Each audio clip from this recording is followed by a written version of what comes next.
All right. Up and down. We found it, Mr. Sherlock. Yay.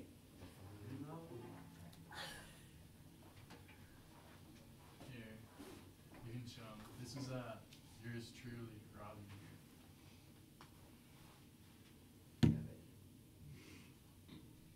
Ooh. Came out of your tuck too early. I don't know what happened there. That's fun. That's all fun and games. All right. Fun games. If only there was these kind of phones back when I was a kid, I wouldn't have had to told you the orange story. I would have been able to show you.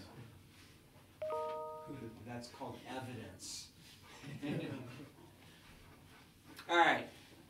I gave you 8 and 9 to try yesterday. Is that right? So let's just take a gander at these. See how we do. All right. So problem number 8. We have y equals. This is worksheet 4.5, right? This worksheet 4.5. So I have y equals root 3x squared minus 2. We want to find the tangent equation. So the first thing I want to do is change this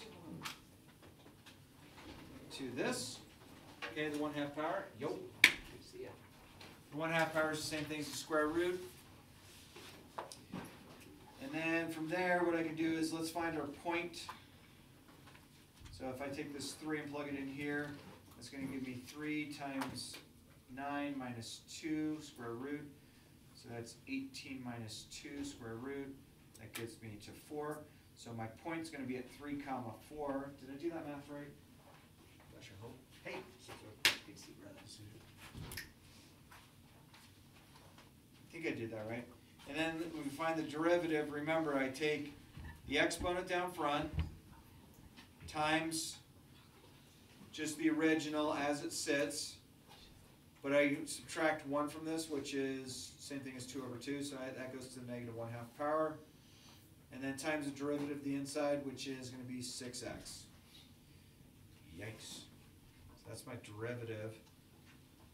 Clean this up a little bit. So this goes into that 3 times.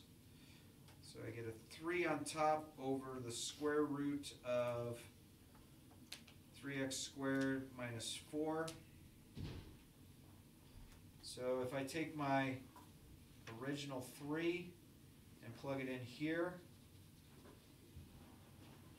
that's going to give me my slope. So I'm going to get 3 over 3 squared is 9, 27. 27 minus 4. So I think y is 5. Like when you plug in the 3 into the It's 5? So that's 9, 27. It is 5. Thank you. Hello. So this is our point. And our slope, 3 squared, that's 9, 27, so 3 over root 24. So that's our slope. I'd say leave it as ugly as that, so that means our point slope equation, which is y minus y1 equals m times x minus x1. And that's x1, that's y1. That's our slope, just plug them in. So y minus 5 equals 3 over root 24, x minus 3. Yeesh. That is one ugly slope. What's the slope? 3 over root 24. Say what? All right. A couple people came in. Got you. Okay. Who else came in? Oh, there we go.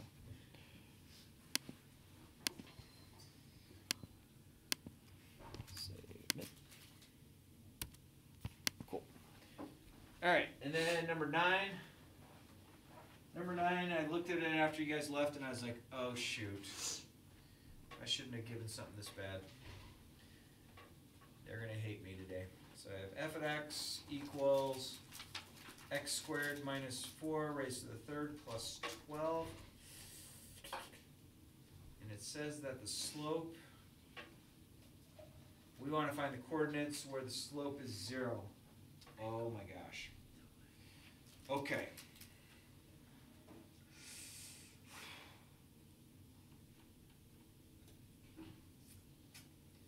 Alright, so if I find the derivative, I think I can do this. That's going to be 3x squared minus 4 raised to the second times the derivative of the inside of 2x.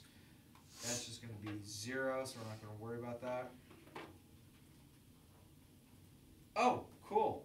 No, yes. Cool. Alright, so because I want the slope equal to 0, I don't have to worry about that. I mean, that'll give me 6x, x squared minus 4 squared equals 0. So if I go 6x equals 0, that means x is equal to 0. So at 0 on the x-axis, we have a horizontal slope, so we either have a local max or a local min. And if I go x squared minus 4 quantity squared equals 0, if I take the square root of both sides, I wind up getting this. And then add 4 to both sides, root, x equals plus or minus 2. Oh, that problem wasn't as bad as I thought, and you're looking at it going, stir what? So that's basically, so that thing I just did, if you want to find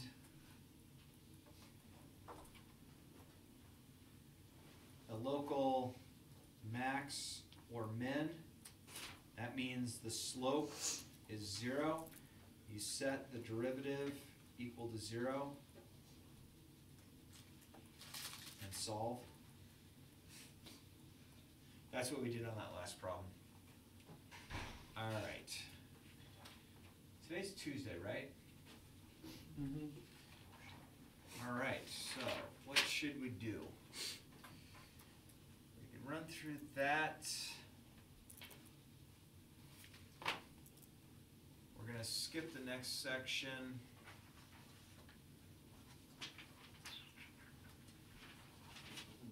All right. So I am going to be on 4-6 notes, and then I will teach for about 10 minutes on this.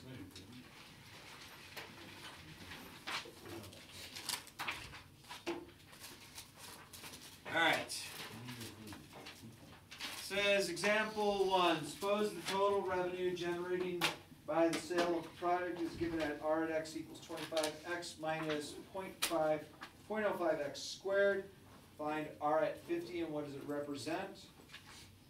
Okay, so r at x is equal to 25x minus 0.05x squared.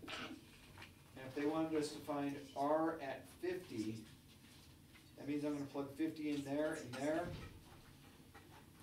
So I would just do that on Desmos.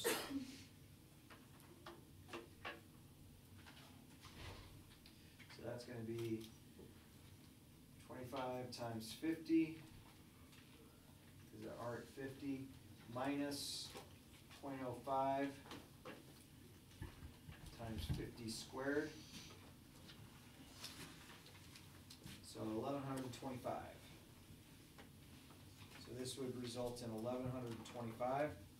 So this would mean that 50 units equals $1,125. Okay, whatever we're doing here as far as revenue. R at 51, what does it mean? So if I plug 51 in, it's going to be the same idea. And again, if I just jump to Desmos and do it, if I just change that 50 to 51, I change this 50 to 51, then it comes out to 1144.95. 44.95.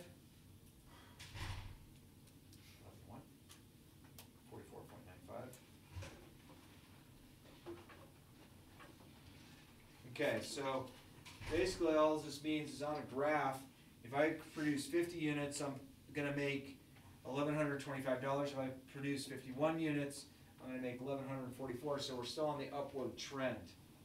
Okay? And then if we want to find the marginal revenue function, that's going to, oh, you know what? That's just going to be a derivative. Sweet. Alright, so if I wanted to find r prime at x, the derivative of 25x is 25.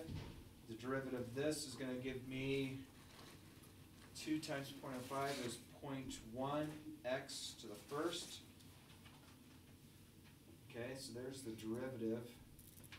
And then if I did r50 minus 51,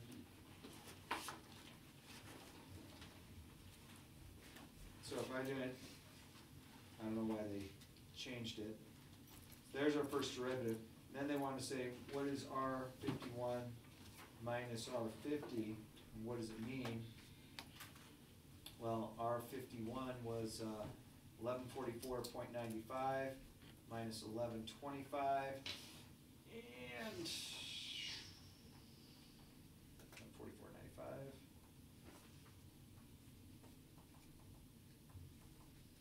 Minus 1125. So 19.95. So this is basically our slope between R50 and R51. Okay? Number 2 says that the demand is given as that. Numbers P and Q, find the marginal revenue at x equals 40. So you plug 40 in, and then do 41 and 40, same idea. And it's basically just the slope at that, between those 2 points. And then, example 3.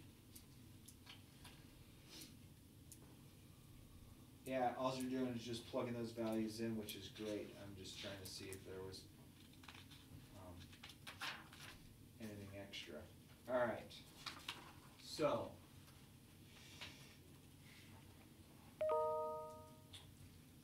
trying to think. I'm off a smidge. That'll work.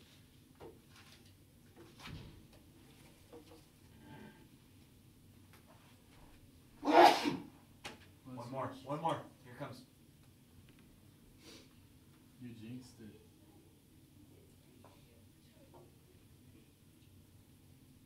It's gone.